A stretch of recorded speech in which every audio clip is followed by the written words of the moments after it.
You need to be adaptive to deal with real-world complexity. Real world doesn't run entirely on cause and effect. It's complex. Your energy shifts, your environment changes, unexpected variables appear.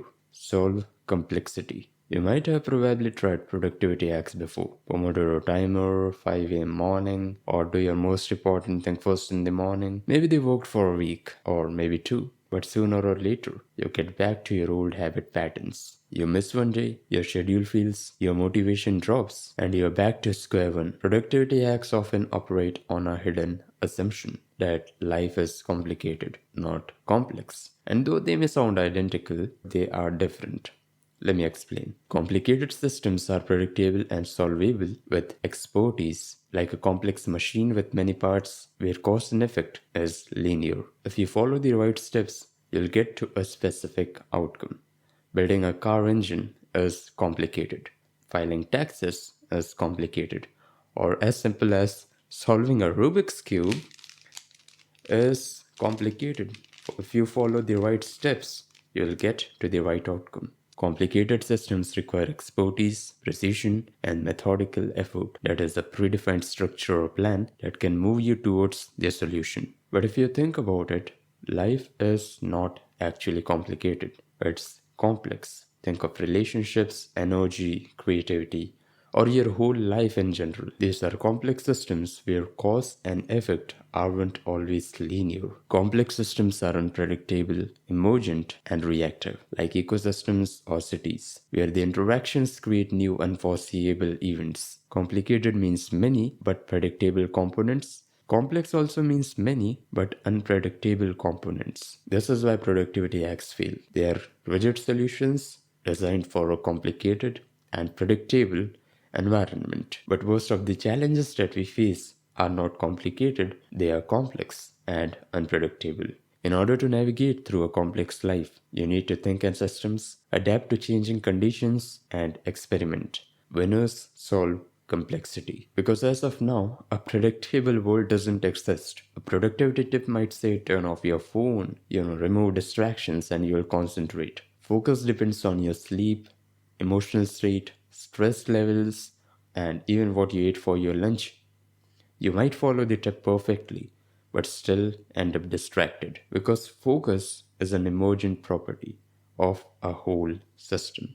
In a macro view, not a single switch you can toggle on and off whenever you want to. These so called productivity hacks are like fast foods. They taste nice, they look nice, but if you keep eating that, your health will start to decline. Fast foods are tasty but nutritionally empty, and so are the productivity hacks. The reason hacks fail is because you are applying machine logic to human life. So, from this lens, if you apply a complicated solution which is predictable into a complex world which is unpredictable and has a lot of variables, it will lead to chaos. If you apply a complicated solution into creative work, wake up at 5 a.m., produce 1000 words daily, write exactly for 2 hours. Of course, it looks precise, clean, and measurable, but you'll fall on your face.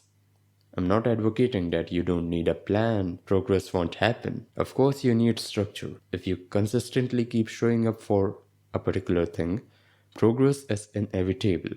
But never in that linear fashion you expect it to happen. Because some days you wake up drained, some days you wake up energized, some days you can write 2000 words instead of 1000, and some days you can't write even 200. The rigid plan fails because it ignores the real life variables like mood, rest, or inspiration. Another example would be a student trying to squeeze 16 hours of study every single day. That is not actually possible unless you are a machine with fixed electricity input, with fixed coded program and fixed predictable parts instead of kidneys, livers, heart, or brain. So, the core idea is simple. Apply complicated solutions to complicated problems. Apply complex solutions to complex problems. If you apply a complex solution to a complicated world, you'll fail.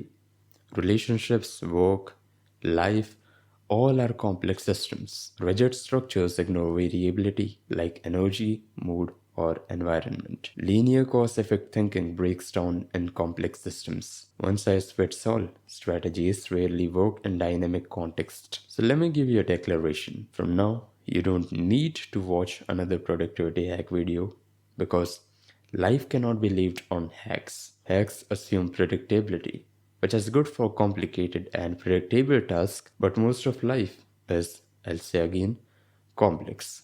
Look at energy, mood, attention, habits, social dynamics, and so you need principles to navigate complexity. Hacks say, do this and you'll succeed. Principles say, here's how to move wisely when the path keeps changing. Think of principles as your compass in a chaotic sea. They won't tell you exactly where the island is, but they'll guide you on how to steer, adjust your sail, and keep moving in a chaotic sea, no matter how the waves behave. So, from this part, I'm going to discuss 5 principles to navigate complexity. So, what do they say on airplanes?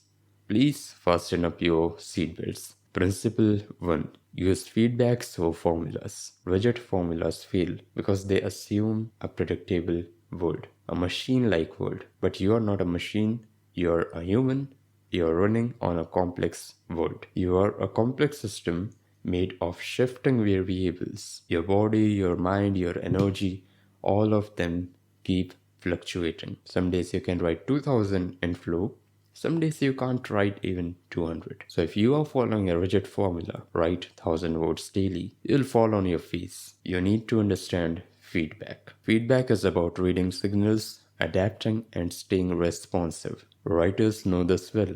A formula might say write 1000 words daily no matter what, but the writer who actually pays attention to the feedback notices the pattern, notices when their energy is peaking. That's when they double down and ride the wave. On days when energy is low, instead of forcing thousand sloppy words, which they probably have to delete because the quality is so terrible, they revise, reread, brainstorm, or rest. Over long run, this rhythm produces better and higher quality result than continuous grind, than following blindly on a formula. Students face the same trap. The 15-hour study marathons look precise and heroic on paper, but the students who actually do quality study do not run for hours. They know that concentration drops off after a few hours of study. Burnout builds, retention drops. When they study in the so-called grind, it's usually useless, and so they adjust. The student who pays attention to signals like fatigue, focus span, and recall adapts their study blocks. The result? Less wasted effort, more meaningful progress. For me personally, when I read a book and I see my focus drop, I just close the book. I do not force focus. I have tried that previously, and the result was a book completed in 1 month in a sleepwalk. I read 300 pages but didn't understand even 30.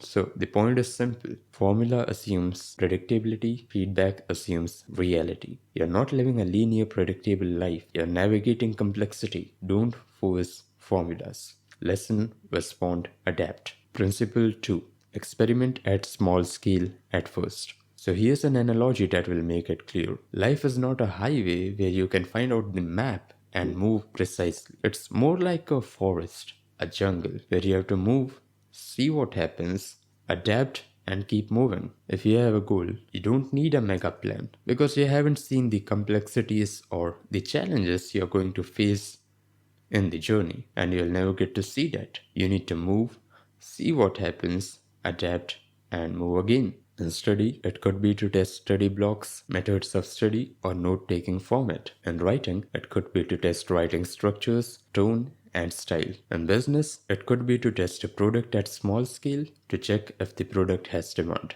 In relationship, it could be to try small gestures and notice what deepens the connection. You don't need to bet everything on a grand plan. Run a small scale test. Because in a complex world, progress is not planned. It's discovered through small scale experiments. When you adopt this principle, you stop demanding certainty before you act. You move, you learn, you adapt. And over time, these small adaptations create big breakthroughs. Understand, safe to fail experiments. A safe to fail experiment is a small scale, low risk action designed to test reality and generate feedback in a complex world like life, business, or ecosystem. If it fails, the damage is minimal. If it succeeds, it reveals valuable insights. Instead of committing to a 15-hour study marathon, a student may try something like 90-minute study blocks, 3 to 4 times a day for a week. If it fails, he or she loses just 1 week of testing. If it works, he or she learns about their focus rhythms and can scale ahead. Instead of getting fixated on a fixed schedule, try testing out different formats like morning versus evening workout, early morning versus late morning work block, meditation, workout, and reading in one block or in separate blocks. If it fails, you don't lose anything. If it succeeds, you get closer to the ideal routine. Test in small scale, see what happens, and adapt. Principle 3. Focus on leverage, not effort. Think of lever in physics. If you push directly on a heavy rock, you'll exhaust yourself, but you can't move an inch. But if you place the lever on the right spot, theoretically that rock can be moved with one hand. It's not about how hard you push, it's about how you push. You need to understand that effort and results don't rise symmetrically. Sometimes doubling your effort barely moves the needle, other times, a small precise move creates a breakthrough. This is the power of leverage. Growth is not linear, it's exponential. It follows that J curve. Yet there are exceptions, like if you start working out, you'll see linear results over time. You won't just wake up one day and you'll be jacked, right? It's a gradual process, but leverage applies here to just in indirect ways. But generally, growth is not linear, it's exponential. Delete the script that effort is equal to progress. This assumes that less effort is equal to less progress, more effort is equal to more progress, which is no less than labor thinking. The complex systems work differently. More isn't always more, less isn't always less. Every complex system has one thing that, if changed, will yield exponential results.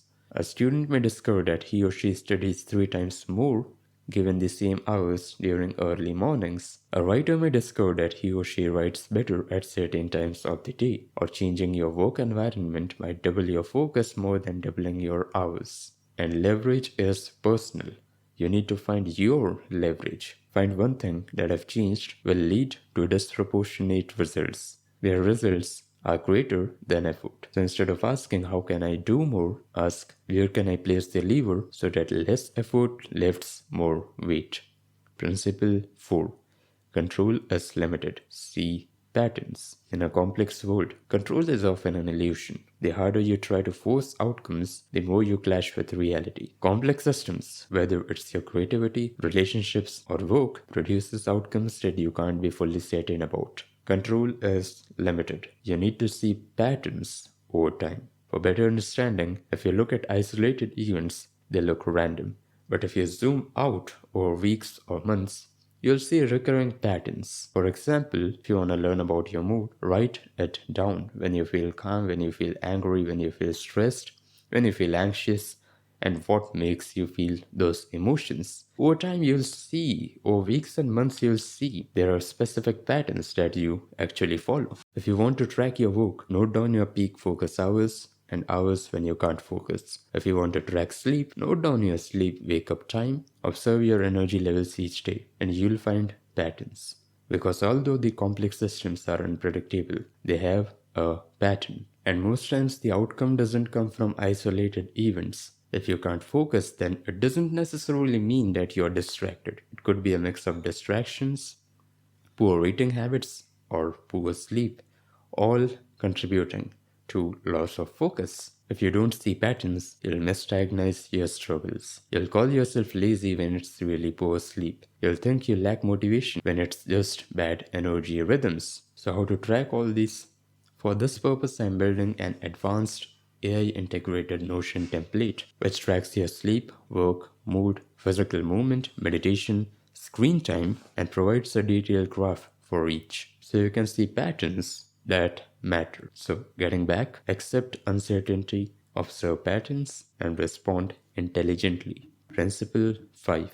Build an adaptive mindset. Be like water, flexible enough to flow around obstacles, strong enough to shape your path. Adaptability isn't just one skill, it's the foundation that makes every other principle that we talked about possible. Feedback only helps if you're willing to change course. Experiments only matter if you're willing to discard what failed. Leverage only works if you're willing to move the lever to a new spot. Pattern recognition only helps if you adjust your actions when the pattern becomes clear.